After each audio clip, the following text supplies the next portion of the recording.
মৃত ব্যক্তির উদ্দেশ্যে 3 দিন 40 দিন করার বিধান কি? বিধান হলো, এটা হলো অন্য জাতির সঙ্গে অনুসরণ। এই কাজটা মুসলমান শুরু করে নাই, আল্লাহ নবী সাহাবিদের থেকে আসে নাই। এই কুলখানি 40 10 দিনা 3 দিনা বিভিন্ন রকম সংস্কৃতি এসেছে অন্য ধর্মের মানুষদের থেকে।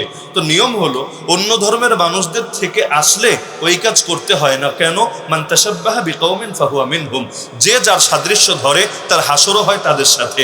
দেখেন না, আশুরার রোজা একটা না রেখে 2টা রাখা লাগে, অথচ আশুরা কিন্তু একদিন। মুহররম মাসের 10 তারিখের নাম আশুরা, কিন্তু রোজা রাখা লাগে কয়টা? 2টা। কেন? আল্লাহ নবী বলেছেন খালিফু ফিহিল ইয়াহুদ, ইহুদিদের সঙ্গে যাতে মিলে না যায়। তা আমল করতে গেলেও যদি এটা খেয়াল রাখা লাগে যাতে মিলে না যায়। দিনে 3 টাইমে নামাজ পড়া নিষেধ, টোটাল নিষেধ।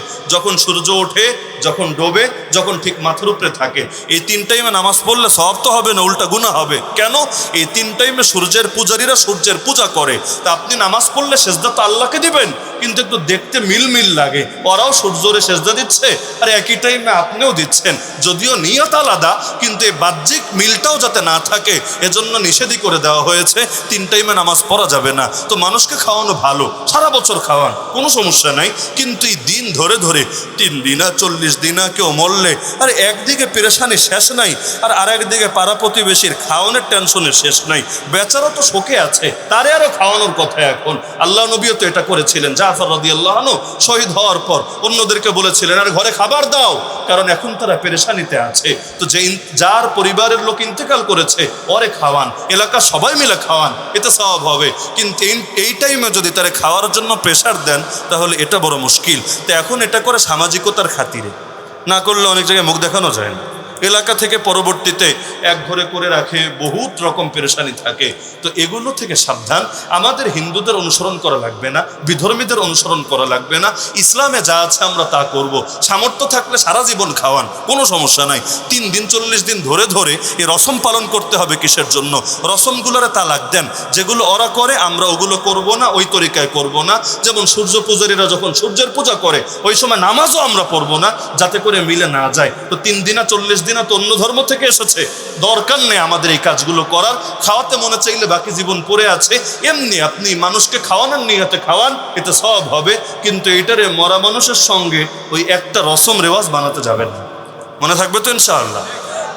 আর যদি কেউ করতে চান তাহলে সহি দলিল নিয়ে আসেন, কোরআন থেকে, হাদিস থেকে, সাহাবী তাবেঈদের আমল থেকে, এরপর সারা জীবন করেন, আমরাও করব, সমস্যার কিছু নাই। যে দলিল যদি না থাকে হুদাই করবেন কি লেগা? কেউ বলে হুজুর দলিল লাগে না, সহি দিল থাকলেই চলে।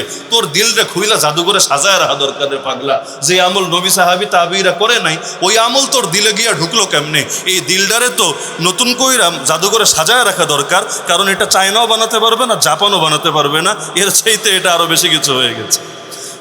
জানাজার পর দোয়ার ব্যাপারে মাসালা কি, এটা নিয়ে আলোচনা আছে আমার, সার্চ করলেই পেয়ে যাবেন। জানাজার পর আলাদা দোয়া লাগবে না। কেন? কারণ জানাজা 3য় তাকবীরের পরেই দোয়া করা লাগে। নামাজের অংশই এটা। আল্লাহুম্মা গফির লিহাইয়িনা ওয়া মাইয়িতিনা ওয়া শাহিদিনা ওয়া গায়িবিনা ওয়া সগীরিনা ওয়া কাবীরিনা, এই যে শেষ পর্যন্ত একটা আমরা লম্বা যে দোয়া করি, কিসের জন্য?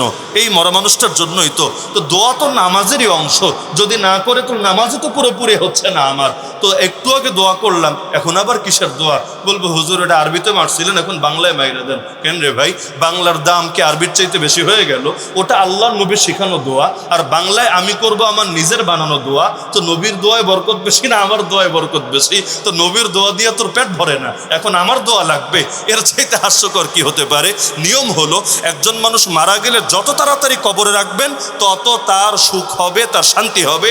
যত দেরি করবেন এতে তার কষ্ট হবে। মাছ যেমন পানিতেই শান্তিতে থাকে, মরা মানুষও মাটির নিচেই শান্তিতে থাকে। এজন্য জানাজার পর দেখানো উচিত না। লাশ যদি দেখাতে হয় জানাজার আগে, জানাজা শেষ করি তাড়াতাড়ি করে কবরে রেখে আসবেন। এরপর দোয়া কত লম্বা দোয়া করতে পারেন, একেবারে টানা 5-6 ঘন্টার লম্বা দোয়া করেন, সমস্যার কিছু নয়, আরো সওয়াব হবে, আরো ভালো হবে। কিন্তু যতক্ষণ মাইয়েরটারে দেরি করাবেন, এখানে অপেক্ষায় রাখাবেন, তত মাইয়েরটার কষ্ট হবে। তো এতই যদি মহব্বত থাকে, আগে কবরে রেখে এরপর যত দোয়া জানেন, প্রয়োজনে দোয়া না জানলে ইউটিউবে সার্চ কইরা অডিও ছাই সাইরা এটার সঙ্গে সুরে সুর মিলাতে থাকেন, এরপর ইচ্ছা মতো দোয়া করেন, টেনশনের কিছু নাই। কিন্তু মানুষটারে কষ্ট দিয়েন না, কারণ আমরা তো তার জন্যই করছি, নিজের জন্য না। তো তার জন্য ভালো হবে তাড়াতাড়ি রাখলে, হুদাই তারে কষ্ট দিলে না। আবেগ পরে, আর ইসলামের আমল, ইসলামের কথা সবার আগে। মনে থাকবে তো ইনশাআল্লাহ? তো জানাজার মধ্যেই দোয়া, আবার জানাজার পর দোয়া করতে চাইলে করেন, কিন্তু কবরে রাখার পরে হুদাই মাইয়েতরে কষ্ট দিয়েন না। দোয়া করা ভালো, মাইয়েতরে কষ্ট দেওয়া কি কালো? তো ভালো কালো কাটাকাটি হয়ে কি হবে? লাস্টে তো মুশকিল। এজন্য মিষ্টি খাবেন ভালো কথা, ওদের দোকান থেকে তো কিনে খাওয়ার দরকার নাই, কারণ মিষ্টির লগে একটু ওই সোনা মিশাই দিবে বরকতের নিয়তে। তো এখন ভালো মিষ্টি খাওয়ার জন্য হুদাই গরুর মুখ খাওয়ার দরকার আছে নাকি? তো মাইয়েতের উপকার করবেন, করেন, কিন্তু কষ্ট দিয়ে না। মনে থাকবে ইনশাআল্লাহ?